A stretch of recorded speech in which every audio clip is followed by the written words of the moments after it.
बेटा ये भी एक पी वाई के प्रॉब्लम है। यहाँ पे एस दिया हुआ है, एस में 4 एलिमेंट है 1 2 3 और 4, और हमें बताने हैं कि unordered pairs of disjoint subsets कितने होंगे। Unordered pairs of disjoint subsets of S.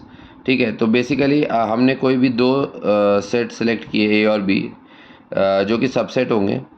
ठीक है, और हमको क्या करना है, इन एलिमेंट से उनको फिल करना है।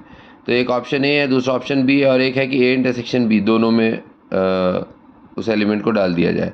तो जैसे 1 को लिया तो उसके पास 3 ऑप्शन है, ए में बी में या इंटरसेक्शन बी, मतलब 3 वेज।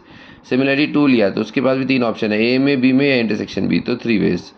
सिमिलरली 3 के लिए, सिमिलरली 4 के लिए, तो 3 इंटू 3 इंटू 3 4 टाइम्स, तो 3 4 हो गया। लेकिन बेटा अब इसमें ये केस होगा कि अगर सारे के सारे एलिमेंट्स ही मैं इसमें डाल दूँ, ए इंटरसेक्शन बी में, तो फिर ए और बी में मेरे पास 5 आ गया। तो उसको हम इंटरचेंज नहीं कर सकते। जैसे मानो मैं इसमें 1 डालूँ, इसमें 2 डालूँ, तो एक दूसरी पॉसिबिलिटी क्या है कि ना तो सॉरी ये ए इंटरसेक्शन बी नहीं है, ये है नाइदर ए नॉर बी, मतलब ना तो ए में डाला और ना बी में डाला।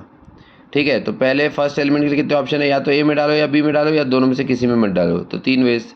सिमिलरली 2 के लिए ए में डालो बी में डालो, दोनों में से किसी में मत डालो, तो हर एलिमेंट के लिए 3 ऑप्शन हो गए, 3 3 3 3 4 81 आ गया। लेकिन अब एक ऑप्शन जैसे अगर 1 लेते हैं 2 लेते हैं, तो इसका उल्टा करने पे 2, 1 आता है।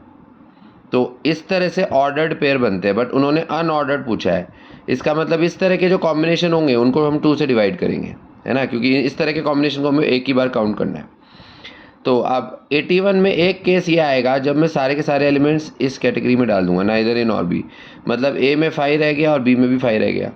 तो अब इस केस में तो ऑर्डर से कोई फ़र्क नहीं पड़ रहा है, अगर इंटरचेंज भी किया तो 5 5 सेम ही है। ठीक है, तो ये एक एक्सेप्शन है, इसमें कोई फ़र्क नहीं पड़ रहा है, तो इसलिए इसको माइनस कर देते हैं। तो 81 में से एक माइनस किया 80।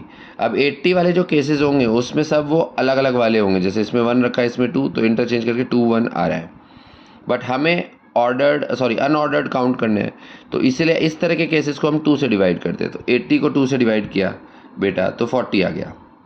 लेकिन 5,5 वाला एक केस तो हमें काउंट करना ही है ना, क्योंकि वो इस मतलब फेवरेबल केस में तो है। ठीक है, तो इसलिए उसको 40 के अलावा एक काउंट करा, तो 40 + 1, मतलब टोटल जो डिसजॉइंट सबसेट्स बनेंगे हमारे पास अनऑर्डर्ड पेयर वो 41 होंगे। ओके।